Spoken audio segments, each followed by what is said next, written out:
3672 కిలోమీటర్లు చేసినాం సార్. ఆ డీటెయిల్స్ మీ ఆఫీస్లో పెడితే నేను వారి ఇద్దరం వచ్చి మీరే R&B డిపార్ట్మెంట్ నుంచి పేపర్లు తెప్పించి చూడండి సార్, మీరే చూడండి సార్. అట్లనే 4 లేన్ సార్ మేము కొత్తగా 485 కిలోమీటర్లు కొత్తగా చేసినాం సార్. 50 సంవత్సరాల్లో 669 కిలోమీటర్లే ఉండే సార్. అది నేనే కాదు సార్, నాకంటే వాళ్ళు తుమ్మల గారు ఉండి 10 సంవత్సరాలు బీఆర్ఎస్ పార్టీ గవర్నమెంట్లో సార్. అట్లనే సార్ వీరు ఇంకోటి మాట్లాడుతూ సార్ సిఆర్ఎఫ్ ఏమీ తేలేదు వీళ్ళు అన్నారు సార్. నేను మళ్ళీ మీకు చెప్తున్నాను సార్, తప్పకుండా ప్రతి సంవత్సరం కూడా మేము సిఆర్ఎఫ్ వర్క్స్ శాంక్షన్ అయినాయి, డబ్బులు కూడా మేము తెచ్చినాం సార్. డబ్బులు కూడా కేంద్రం ఇచ్చారు, మేము కాంట్రాక్టర్ కూడా చెల్లించినాం సార్. ఈ డీటెయిల్స్ కూడా పేపర్లు తెప్పియండి సార్. R&B డిపార్ట్మెంట్ నుంచి మీ ఛాంబర్లో కూర్చున్నాం సార్. నేను వస్తాను, మంత్రి గారు వస్తారు, మీరే వెరిఫై చేయండి సార్. అట్లనే సార్ వీళ్ళు అన్నారు ఇప్పుడు మేము 10 సంవత్సరాల్లో చేయనంత ఈ 12 నెలల్లో చేసినాం, మేము రోడ్లు వేసినాం అన్న మాట మాట్లాడారు సార్. సార్ నిన్న ఇది బడ్జెట్ ప్రసంగం సార్, నిన్న బడ్జెట్ బుక్ సార్ ఇది స్పీచ్. దీంట్లో R&B డిపార్ట్మెంట్ విషయంలో సార్ ఇది పేజ్ నెంబర్ 60 ప్యారా నెంబర్ 125. దీంట్లో సార్ రాష్ట్ర వాళ్ళన్నారు 4000 కోట్లు శాంక్షన్ చేసామన్నారు, నిజమే అది. రాష్ట్ర ప్రభుత్వం కొత్తగా 769.35 కిలోమీటర్ల పొడవు కలిగిన రహదారుల నిర్మాణానికి 3725 కోట్లు 22 లక్షల రూపాయల మేరకు పరిపాలనా అనుమతులు మంజూరు చేసింది. ఎస్, 3725 కోట్ల రూపాయలు మంజూరు చేశారు 769.35 కిలోమీటర్లకు. వీటిలో 55 కిలోమీటర్ల పొడవు కలిగిన రహదారులు పూర్తయినాయి. అంటే ఈ సంవత్సరం కాలంలో వీళ్ళు చేసింది 769 కిలోమీటర్ల పొడవున శాంక్షన్ చేస్తే కేవలం 55 కిలోమీటర్లు పూర్తి చేసినామని వీరి బడ్జెట్ ప్రసంగంలోనే చెప్పినారు. మరి ఎవరు ఎక్కువ చేసిర్రు, ఎవరు తక్కువ చేసిర్రు? ఎందుకు సార్ ఆ మాటలు మాట్లాడాలి? ఇది వాళ్ళైతే చెప్పారు సార్, 55 కిలోమీటర్లు మాత్రమే చేసినామని వాళ్ళే చెప్పినారు 769 కిలోమీటర్లలో. అంటే 8% మాత్రమే చేసినారు మీరు శాంక్షన్ చేసిన దాంట్లో ఈ సంవత్సరంలో. అయిపోయింది సార్. నెక్స్ట్ సార్ వీరు ఇంకో మాట అన్నారు, నేను అసలు పద్దులో మాట్లాడదనుకున్నా కానీ వారి అన్ని విషయాలు తీసిరు సార్. నేను జస్ట్ బ్రీఫ్గా ఉప్పల్ కారిడార్ గురించి మాట్లాడారు సార్. క్లారిఫికేషన్ సార్ ఇది ఉప్పల్ సార్. ఏం సార్ ఎల్ఏ గారు మీరు నాగొంతు నొక్కితే మీకు ఏమవుతుంది సార్? ప్రశాంత్ రెడ్డి గారు సార్ నన్ను తిట్టిపిస్తే మీకు ఏమొస్తుంది సార్? నన్ను తిట్టిపిస్తే ఏమొస్తుంది సార్?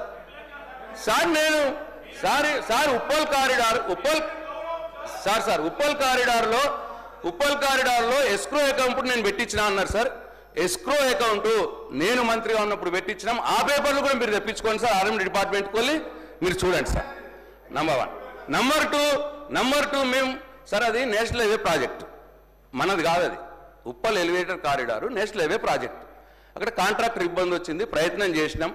ఎస్క్రో అకౌంట్ పెట్టించి మెయిన్ కాంట్రాక్టర్ పనులు చేస్తే డబ్బులు మెయిన్ కాంట్రాక్టర్కి వెళ్ళిపోయి, సబ్ కాంట్రాక్టర్ పనులు చేస్తే డబ్బులు మెయిన్ కాంట్రాక్టర్కి వెళ్ళిపోయి వాడు వాడుకుంటున్నారు పనులు జరుగుతలేదని సబ్ కాంట్రాక్టర్ చెప్తే ఎస్క్రో అకౌంట్ పెట్టించింది నేను సార్, నేను ఉన్నప్పుడు పెట్టించిన.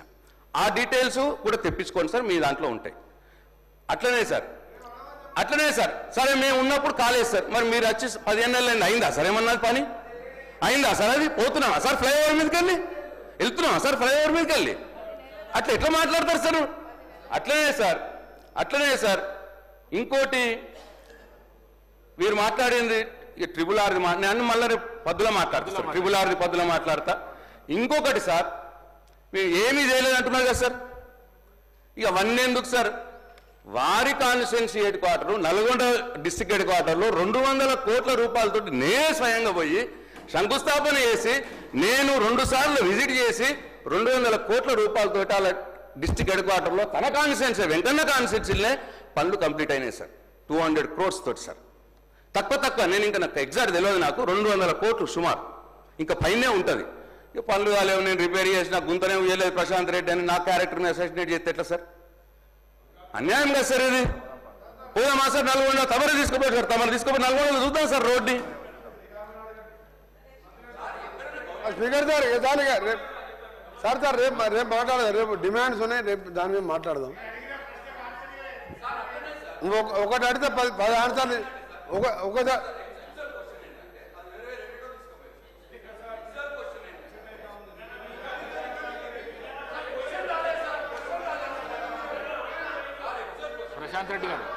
ప్రశాంత్ రెడ్డి గారు సార్ మైక్ ఇవ్వండి సార్. సార్ ఇది 17,000 కిలోమీటర్లు పంచాయతీరాజు R&B కలిపి అని ఒకటి అడిగిన సార్, అదొకటి అడిగిన సార్. అట్లనే మీరు 11,200 కోట్లు 40% పెట్టాలంటే ఇది 3 సంవత్సరాల పీరియడ్ ఉన్నది. మరి 3 సంవత్సరాల్లో మీరు ఏ పీరియడ్లో ఏ బడ్జెట్లో ఎంతెంత పెడతారు అని ఒకటి అడిగిన సార్. ఈసారి పెట్టిందేమో 300 కోట్లే అని చెప్పారు సార్. 11,200 కోట్లకు 3 ఏళ్ళకి డివైడ్ చేస్తే మినిమం 3,500 కోట్లు పెట్టాలి సార్. కానీ పెట్టింది మాత్రం 300 కోట్లు పెట్టింది సార్ హామ్కి. ఎట్లా ఇది? నంబర్ 1. నంబర్ 2 సార్ 16,800 కోట్లు మనది పెట్టుబడి మీదకి తెస్తారా బ్యాంకుల నుంచి తెస్తారా అని అడిగినా సార్, అది కూడా చెప్పలేదు సార్. అది చెప్పాలి సార్. తెస్తే ఒకవేళ బ్యాంకుల నుంచి తెస్తే దానికి ఇంట్రెస్ట్ ఎంత, ఎన్ని సంవత్సరాలు తీసుకుంటారు లోను, అది కూడా అడిగినా సార్. నేను దానికి సమాధానం చెప్పాను సార్, స్ట్రేట్ సమాధానం చెప్పానండి సార్. మళ్ళీ అటు ఇటు పోతానండి సార్, ఇక దయచేసి ప్లీజ్. మంత్రి గారు అటు ఇటు ఎక్కడ పోయేది లేదు, ఇంకా 10 ఏళ్ళు ఇన్ని ఉంటాం. కానీ మీరు చెప్పేది sir. Sir first question sir, ఎందుకంటే ఫస్ట్ కండెమ్ చేయాలి. ఫస్ట్ మా గౌరవ సభ్యులు చెప్పింది నల్గొండ కాన్ఫరెన్స్లో 200 కోట్ల రూపాయలు లోడ్ వేసినంటే నిన్న కూడా పోయించిన వాళ్ళే అసెంబ్లీ, మన అసెంబ్లీ లేదు కాబట్టి ఆ రోడ్లు 200 కోట్లు ఎక్కడో చూపిస్తే నీకు అక్కడనే సన్మానం చేస్తా, నీకు ఒక కొబ్బరికాయ పడతా అని నాకు ఆడితే 200 సార్ 2 రూపాయలు ఇవ్వలేదు సార్. నా మీద కోపంతో హౌజ్లోకి వెళ్ళి నన్ను డిస్క్వాలిఫై చేసి నువ్వు గట్టి కడితే ఇల్లు కడతలేవంటే నన్ను ఎంత కూర్చున్నా సంపత్ కుమార్ని ఇద్దరిని తీసుకుపోయి పోతే మీ హైకోర్టు సుప్రీంకోర్టులో తీసేది సార్. 1 రూపాయి ఇవ్వలే నా కాన్సెన్స్కి. అప్పుడు కిరణ్ కుమార్ రెడ్డి ఏమన్నాడో తెలంగాణకు రూపాయి ఇవ్వనన్నట్టు కోమటిరెడ్డి వెంకరెడ్డి తెలంగాణ కొట్టాడు కాబట్టి 1 పైసా ఇవ్వాలన్నాడు. 1 పైసే 200 కోట్ల నీ వెనక పడతా బాబు. అబద్ధాలు ఆడితే కూడా దానికి లెక్క ఉండాలి, అబద్ధాలకు కూడా లెక్కలేదు. సరే అది పోనీ అవన్నీ తర్వాత మాట. మేము క్లియర్గా చెప్తున్నాం అధ్యక్ష, 4,000 3 ఫేజ్లలో మొదటి సంవత్సరం 4,000 కిలోమీటర్లు తీసుకొని 40% కాంట్రాక్టర్కు మేము చెల్లిస్తూ ఫైనాన్షియల్ ఇన్స్టిట్యూషన్ ద్వారా ఓల్డ్ 9 పాత జిల్లాలతో టెండర్ ప్రాసెస్ 2వ వారంలో పిలిచి మేము మొదటి విడతగా 300 కోట్లు పెట్టినాం. అవసరంలో కాంట్రాక్టర్ మేము ఇస్తూ మిగిలిన దానికి వాళ్ళు బ్యాంకర్తోని లోన్ తీసుకొని వాళ్ళకి ఇయర్లీ వాళ్ళకి పే చేస్తూ ఒక పాలసీ పెట్టుకున్నాం. 10 రాష్ట్రాలలో నడుస్తుంది. మీకు ఎప్పుడు ఒకసారి ఆలోచన లేదు, మీకు రోడ్లే అని ఆలోచన లేదు. నల్గొండ విషయంలో తప్పు చెప్పినావు నువ్వు. వేసి 1-2 రోడ్లు వేసిండు. ఇవాళ పొద్దున 27 కోట్ల రూపాయలు